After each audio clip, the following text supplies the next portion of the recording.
My reference Class D amplifier is the Edge A2 300 when I evaluate speakers and DACs. Maybe you're curious why this is my reference Class D amp. Hi, and welcome. I'm Hunter Gray, and this is Hunter-Gray-LUV-Music. I started this channel because I want to help you reach your hi-fi happy place. Because to me, music is awesome. And listening to my favorite music is super important to me. Listening to music grounds my whole day. And that means I want my music to sound beautiful when I play it. So that's why we're here today. We're going to talk about hi-fi gear, because your hi-fi gear and my hi-fi gear right over there helps or hurts the music and how it sounds.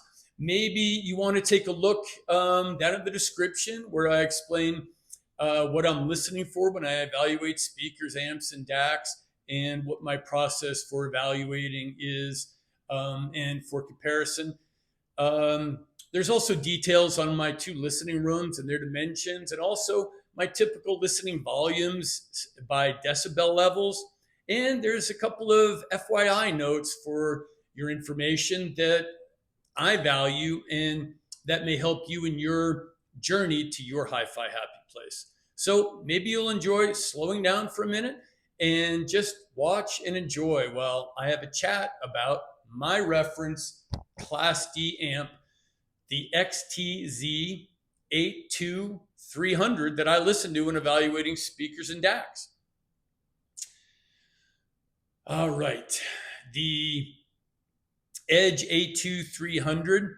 Let's run through the specs quickly, okay?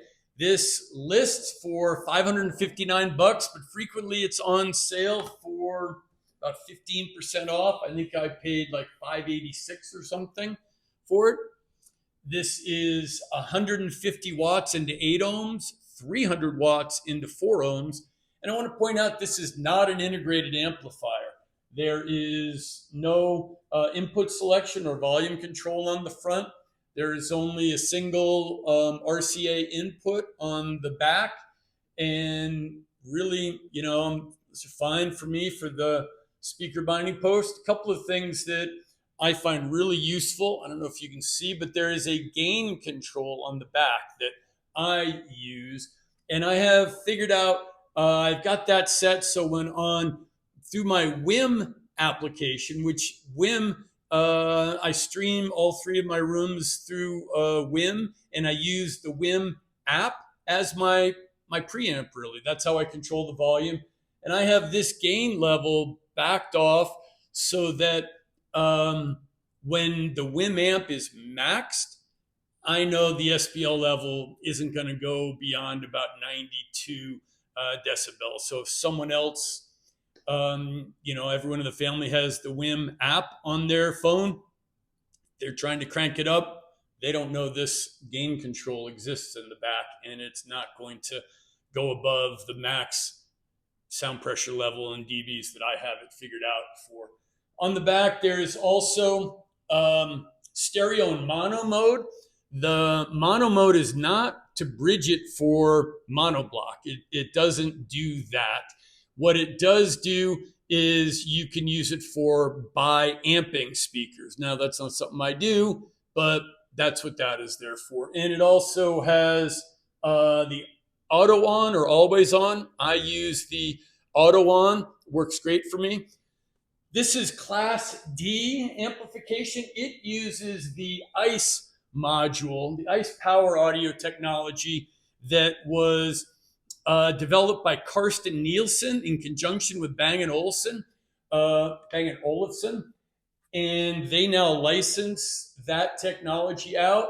It's a very well-respected Class D power module architecture, and it, from my perspective on Class D, it's a lot of power for a reasonable amount of money.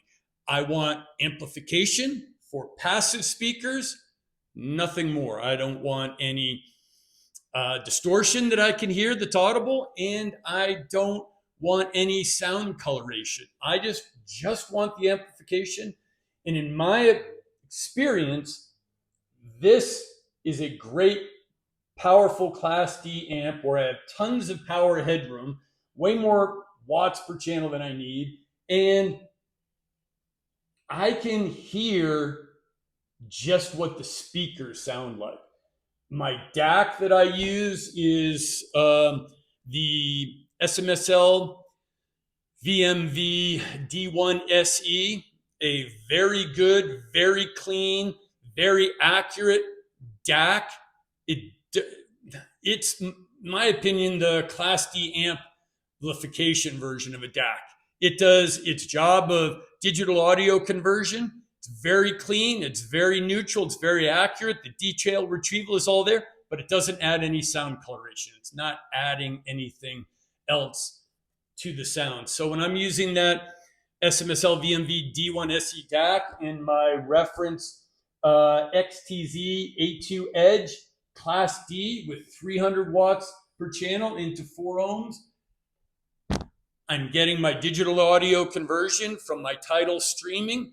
I'm getting my tons of power amplification, both DAC and amp, clean and neutral. And this allows me to hear what the speakers sound like. What are they capable of? What are they doing? What is their sound signature? And that's always where I start in my speaker evaluations is with this XTZ Edge A200, clean, pure, neutral, Class D amplification. Then when I'm evaluating speakers, I always go on to Class A or Class A tube and hear what the speakers are capable of with essentially performance enhancing drugs, except performance enhancing amplification that adds some color, some sound stage, some separation and layering and imaging. But this is here for me to listen to just what the speakers can really do. So I'm also continuing down a path to find out how many watts do I really need to achieve the sound quality that I'm searching for. And this path so far keeps demonstrating to me that the watts actually required to achieve my desired sound quality is astoundingly little. At least I'm astounded by this. I don't know if you could tell on that gain control. I've got it turned to like barely 10 a.m. on a dial. So what would that be? Just maybe 30% of the power I'm not using ever. I mean, I've never turned that up once I've set my SPL max that I want. So my experimentation with this has led me to discover that the relationship between watts and current is much more important than I realized. This relationship is not talked about enough, in my opinion, in hi-fi and audiophile circles. I've come to think about the relationship of watts, how many watts per channel. This is 300 watts into 4 ohm, 150 watts into 8 ohm, and current when it comes to the ability to drive speakers the way I'm a car guy, the way horsepower and torque when it comes to high performance cars. You need to evaluate both horsepower and torque. I think watts per channel is closest and analog to horsepower when it comes to cars. And the current is like foot-pounds of torque in the high-performance caritos world. The old saying goes, horsepower is how fast you hit the wall. Torque is how far you move the wall. So from my listening tests with my, for instance, 12 watt per channel EL84 tube Black Ice audio tube amp, and with my 7.6 watts per channel Rysong A50 MK3 300B single-ended triode tube amp. These amps have a lot of torque, a lot of current, because they specifically drive speakers to sound pressure levels measured by my decibel app and to audiophile levels that on paper they should not be capable of. But I can tell you firsthand, these low watt per channel tube amps and my 10 watt per channel Class A SMSL VMV A1 solid state Class A amp, all of these can drive speakers that on paper they should not be able to, based on the speakers listed efficiency rating and amplifiers rated watts per channel. This is the impact of current, torque. That is how these low watt per channel tube amps and Class A solid state amps are able to drive these speakers. Sorry, back to specs a little bit. This puppy weighs 5 pounds. As you can see, it's what they call a half rack. So you could put 2 of these in a rack. Rack is sort of a professional kind of thing. Not what I have. I want something that's more aesthetically pleasing. XTZ is a direct-to-consumer model, so these can only be ordered on their website, but my experience was really fast and easy. And I think they've been great to work with. I haven't had any issues with them. Again, I always say, because beauty is in the eye of the beholder, I'll let you decide if the pics online looks good or horrible or how it is to you. Again, to me, I think I chose this color. It's nondescript. It's kind of clean and sleek, and it just disappears in my rack and gives me the clean, neutral 300 watts per channel power that I'm looking for when I'm doing evaluations. So let's see. In terms of amp setup, I've already discussed here how I've used the gain control on the back, and I have done my testing with the SMSL VMV D1 SE DAC.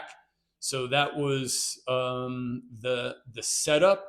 One other thing I should point out is when it comes to, I think 300 watts per channel is a lot of horsepower. It's more than most speakers need.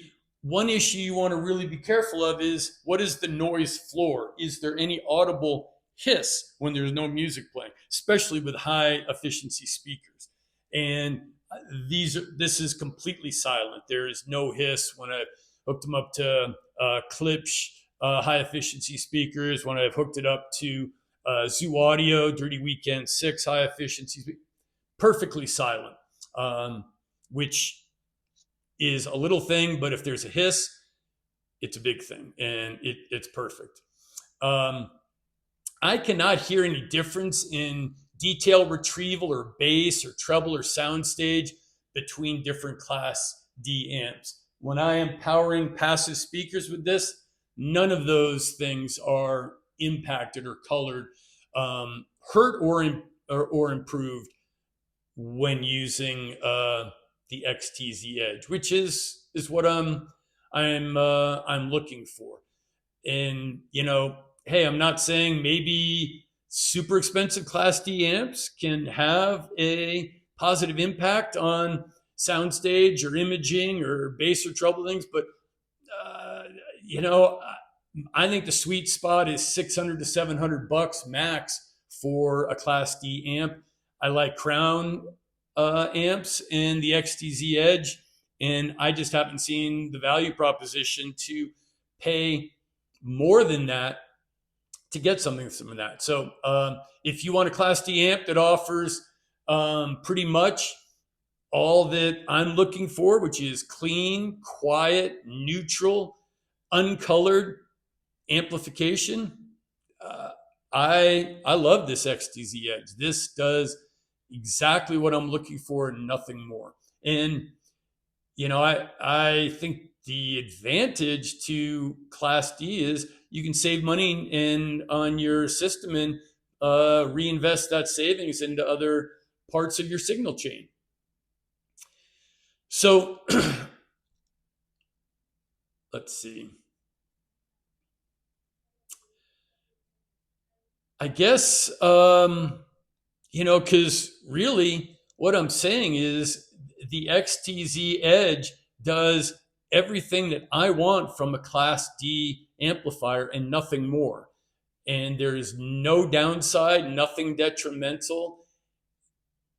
And it's a great tool for me as an audio reviewer to really find out what the speakers truly sound like and what is the speaker's personality. And I'm trying not to have any personality in the signal chain. I want it all coming from the speakers when I'm using this SMSL VMV DAC and XTZ Edge Class D amp setup. So for instance,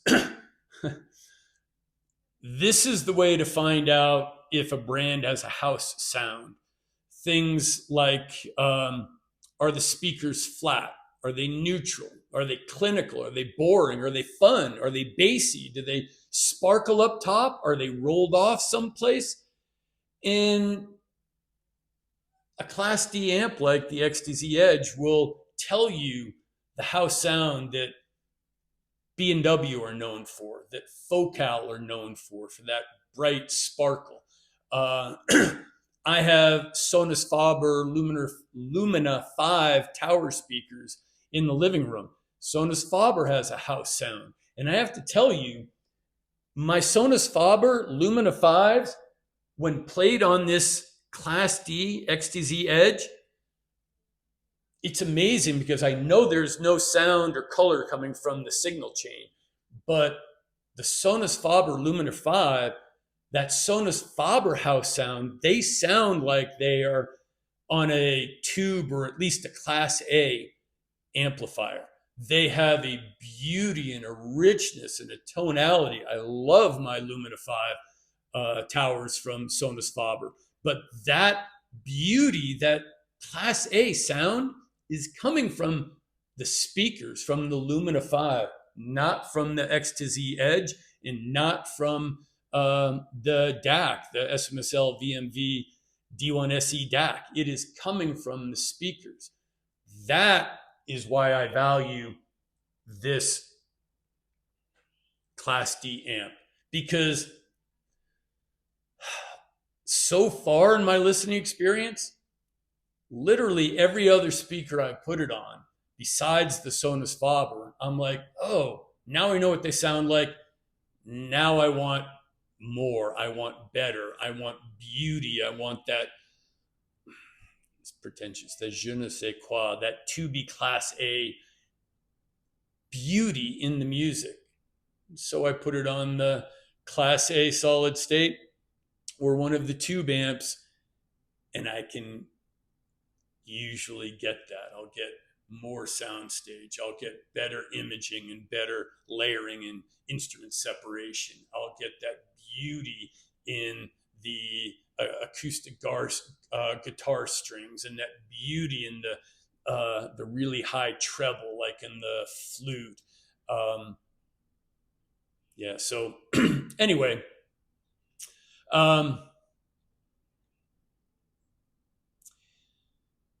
well, I feel like I've been rambling on a little bit here about what an excellent tool this is for my evaluation. But right now, if you're able, I'd like to ask you for your support for the channel by joining my Patreon. On Patreon, there's a Telegram chat option as well as Zoom meeting to get-togethers for Patreons. So please click on the Patreon link in the description, excuse me, and take a look at what my Patreon group is all about. I also want to make you aware that but not all of the links in the description below are affiliate links. And that's a no-cost way for you to support the channel. It doesn't cost you anything when you buy something with an affiliate link, but it does provide a small commission to help support this channel. And the affiliate links, it makes a big difference, and it's a no-cost way for you to show your support for the channel. I'd also love to get to know you personally when you join Patreon. That would be great to get to know you and to know your system and what you have at home and what your end-game system looks like and what part of your system you're considering or looking to upgrade and you're doing research on, what types of videos you'd like to see more of. I'd love to hear your suggestions. And so, again, thank you for your support of this channel. Typically, this is where I do comparisons, but I got to tell you, Class A, B, Class A, Class D, these are just different species and they don't really compare. And I don't think it's relevant to compare a Class D amp that doesn't do a good job like this and maybe has a hiss or a noise floor or distortion. So there really isn't anything at this point to compare. This just does everything that a Class D amp is supposed to do. Provides you power for your passive speakers and no mouth. That's all you need. So this has been my review of the XTZ Edge A2 300 Class D power amplifier. And I want to say thank you very much for watching. My goal is to help all of you guys enjoy your hi-fi happy place. But what do you think about this amp? What do you think about Class D amps? Do you have a preference for Class D, or do you like Class AB or Class A solid state, or are you a tube person? Let me know in the comments below. Please share your thoughts, and if you have audiophile friends, please share the video, and most definitely, please come back to this channel. Thanks again for watching, and I'll see you again on the next video. Cheers for now.